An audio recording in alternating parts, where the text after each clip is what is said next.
আচ্ছা, আমরা যখন দোকান থেকে কিছু কিনি, কখনো কি মাথায় আসে যে আমরা যে টাকাটা দিচ্ছি সেটা আসলে কোথায় যাচ্ছে, কার কার পকেটে যাচ্ছে?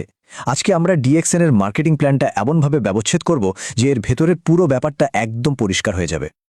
তো এই পুরো বিজনেস মডেলটা বুঝতে হলে আমাদের কয়েকটা ধাপ পার হতে হবে।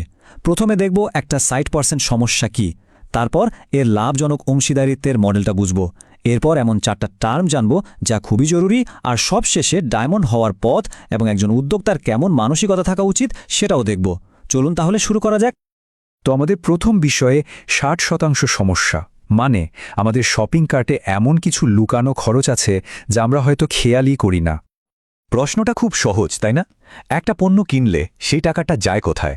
বেশিরভাগ মানুষই হয়তো ভাবেন যে পণ্যের দাম মানে হচ্ছে ওটা বানাতে যা খরচ হয়েছে সেটাই, কিন্তু না, ব্যাপারটা তার চেয়েও অনেক অনেক বেশি গভীর। বিশ্বাস করতে হয়তো কষ্ট হবে, কিন্তু একটা সাধারণ রিটেল বিজনেসে একটা পণ্যের দামের মাত্র 40% খরচ হয় ওই পণ্যটা তৈরি করতে। মানে এর কাঁচামাল, ফ্যাক্টরির খরচ, কর্মীদের বেতন সব মিলিয়ে মাত্র 40%। তাহলে প্রশ্ন হল, বাকি 60% টাকাটা কই যায়? এই বিশাল অঙ্কের টাকাটা সোজা চলে যায় মধ্যস্বত্বভোগীদের পকেটে। মানে ফ্যাক্টরি থেকে আমাদের হাতে পণ্যটা পৌঁছানোর আগে যতজন হাত বদল হয়, ডিলার, হোলসেলার, রিটেলার, বিজ্ঞাপনের খরচ সব এখানেই। এই স্লাইডটা দেখলেই বিষয়টা একদম পরিষ্কার হয়ে যাবে। একদিকে দেখুন প্রচলিত ব্যবসা, ফ্যাক্টরি থেকে কতগুলো হাত ঘুরে পণ্যটা একজন গ্রাহকের কাছে আসে। আর অন্যদিকে ডিএক্সএন মডেল দেখুন, একদম সিম্পল, ফ্যাক্টরি থেকে সরাসরি ডিস্ট্রিবিউটর আর তার থেকে গ্রাহক। মাঝখানের এতগুলো ধাপ উধাও। এখন প্রশ্ন হলো, মাঝখানের মানুষগুলোকে সরিয়ে দিয়ে যে বিশাল পরিমাণ টাকাটা বেঁচে গেল, সেই টাকার কি হয়? ডিএক্সএন ঠিক এখানেই একটা অসাধারণ কাজ করেছে। তারা এই খরচটাকেই একটা সুযোগে পরিণত করেছে। ডিএক্সএন কি করে? তারা কোনো টিভি বিজ্ঞাপন দেয় না, কোনো বড় ডিলার বা হোলসেলার রাখে না। ফলে যে 60 থেকে 71% টাকাটা বেঁচে যায়, সে পুরো লাভটা তারা ফিরিয়ে দেয় তাদের ডিস্ট্রিবিউটরদের কাছে। মানে যারা ভালোবেসে পণ্যটা ব্যবহার করছেন এবং অন্যদের কাছে এর গুণগান পৌঁছে দিচ্ছেন, তারাই এই লাভের অংশীদার। আর এই কারণে এটাকে বলা হয় লাভজনক অংশীদারিত্ব বা প্রফিট পার্টনারশিপ। এখানে একজন ডিস্ট্রিবিউটর শুধু একজন বিক্রেতা নন, তিনি আসলে কোম্পানির একজন বিজনেস পার্টনার। কোম্পানির লাভে তারও অংশ আছে।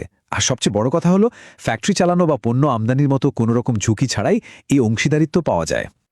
আচ্ছা, এই ব্যবসার ভেতরে ঢুকতে হলে এর কিছু নিজস্ব ভাষা আছে, মানে পরিভাষা আর কি।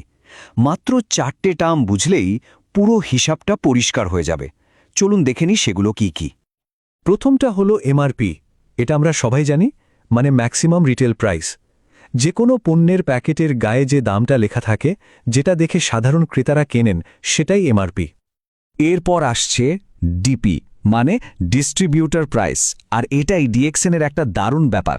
যিনি আজকেই জয়েন করেছেন আর যিনি 8 বছর ধরে আছেন, সবাই একই পাইকারি দামে পণ্যটা কেনেন।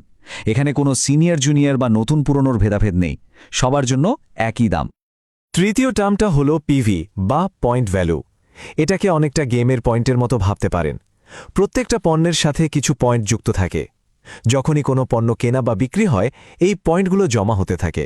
আর এই জমানো পয়েন্টের উপর ভিত্তি করেই কিন্তু র্যাঙ্ক বাড়ে আর প্রমোশন হয়। আর সবশেষ টার্মটা হলো এসভি বা সেলস ভ্যালু। এটাই হলো আসল স্বচ্ছতার জায়গা। এসভি মানে হলো একটা পণ্য বিক্রি হলে ঠিক কত টাকা লাভের জন্য গণনা করা হবে, সেটা কোম্পানি আগে থেকেই ঠিক করে দেয়। মানে কোন পণ্য থেকে কত টাকা বোনাস হিসেবে নেটওয়ার্কে ফেরত আসবে, সেই হিসাবটা একদম পরিষ্কার। তো আমরা টার্মগুলো বুঝে গেলাম। এখন প্রশ্ন হলো, এই সিস্টেম ব্যবহার করে সামনে এগোনোর পথটা কি? কিভাবে একজন সাধারণ ব্যবহারকারী থেকে একজন সফল লিডার হওয়া যায়? চলুন সে ব্লুপ্রিন্টটা দেখি।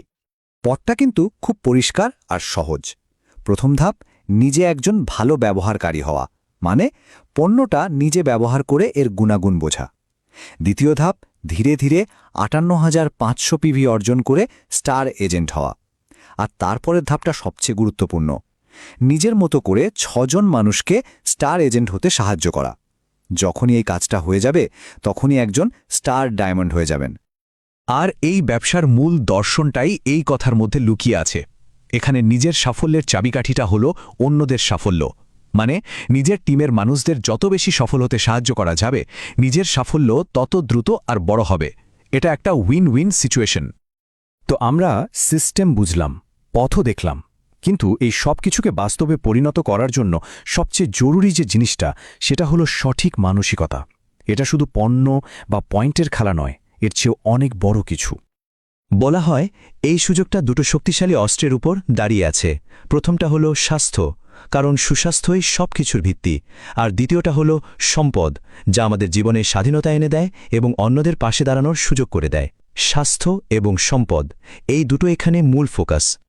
একটা কথা মনে রাখা খুব জরুরি, এটা শুধু পণ্য বিক্রির ব্যবসা না, এটা হলো অনুকরণের ব্যবসা। মানে লিডার যা করবেন তার দরও ঠিক সেটাই করবে। যদি লিডার নিজে পণ্য ব্যবহার করেন, মিটিংয়ে যান, অন্যদের সাথে কথা বলেন, তাহলে তার পুরো টিমও তাকে অনুসরণ করবে।